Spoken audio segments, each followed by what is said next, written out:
নবীজি সাহাবীরা ক্ষুধার্ত অবস্থায় কষ্ট পেতেন, নবীজি বলতেন আমি তো ক্ষুধার্ত, তুমি তাহলে আমার আঙ্গুলটা একটু শুষে খাও। আঙ্গুল শোষার সাথে সাথে আঙ্গুল থেকে মধু বের হতো। আবু জাহেল এসে বলে, হে মুহাম্মদ, তুমি যদি আল্লাহর নবী হও তাহলে বলো আমার হাতের ভিতরে কি আছে। নবী মুহাম্মদ বলে, আমি কেন বলবো, হাতের ভিতরে যে জিনিস আছে সেটাই যদি বলে তুমি ঈমান আনবে। বললো ঠিক আছে ঈমান আনবো।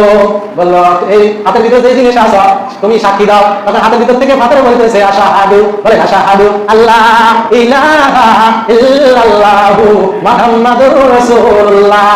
আল্লাহ বলতেছে বড় জাদুঘর, জাদুর সাহায্যে পাথরের কথা বলাইছে, সে দৌড়াইয়া পালাইছে। সেটা একদিন নবীজিকে মারার জন্য, নবীজি যখন শেষ অবস্থায় আছে বলতেছে এতদিন ধর্ম অত্যাচার করেছি, আজকে কিন্তু কঠিন অত্যাচার করবো।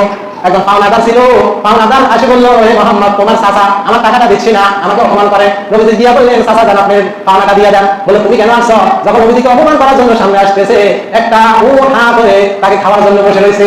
তার নাম কি? ফেরেশতা। ফেরেশতা উটের ছবি ধরে হা করে রয়েছে, আবু জাহেল সামনে আসতে পারে না। একদিন নবীজি নামাজ পড়তেছে, সেই গানের মধ্যে পাড়া দিবে, অপমান করবে। সামনে গেল, সে সামনে আগাতে কাছাকাছি যখন গেল, সে শিক্ষার দিয়া গড়াগড়ি করতেছে নারীর মধ্যে পড়ে, আর সবাইকে বলতেছে বাঁচাও বাঁচাও। কে বাঁচাইবে? বললে তার লিডার যারা বাহিনী ছিল তারা বলতেছে ঘটনা কি, সেদিন এই ঘটনা ঘটাইছো, তোমার কি জিজ্ঞেস করছেন? বললো না, আমি যে দৃশ্য দেখছি সেটা তোমরা দেখো নাই। আমি যখন তার গাড়ির মধ্যে পাড়া দিতে গিয়েছি, আমি দেখতেছি সামনে পিছনে সবকিছু আগুনের সাগর, আমি আগুনের মধ্যে পড়ে যাইতেছি, আর কেউ জানি হাতুড়া দিয়ে আমার মারার জন্য আসতেছে। এই ভয়ে আতঙ্ক হয়ে আমি চিল্লাচ্ছি, যাচ্ছি তোমরা আমাকে বাঁচাইলে না কেন?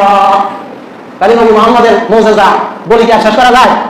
12 রবিউল আউয়াল, এই আজ 10 তারিখ, রবিউল আউয়াল 10 তারিখ, রোজা রাখবে 2টা থেকে 3টা, যে যত বেশি রাখতে পারে নবরোজা ততই ভালো। তাহলে কালকে শনিবার, রবিবার, সোমবার, এই 3 দিন রোজা রাখবে। বাড়িতে যারা মহিলা আছে তাদেরকে বলি দিবেন এই 3 দিন বেশি ইবাদত করার জন্য। নির্দিষ্ট করে এটা নফল ইবাদত না, সোমবার এবং সোমবার এবং বৃহস্পতিবার রোজা রাখা সুন্নাহ, সবচেয়ে ফজিলত নফল ইবাদতের মধ্যে। আর মাসিক 3টা রোজা 13, 14, 15 এটা নবীজি রাখেন। আর রবিউল আউয়াল উপলক্ষে কালকে একটা, রবিবার একটা, সোমবার একটা, এই 3টা রাখবে।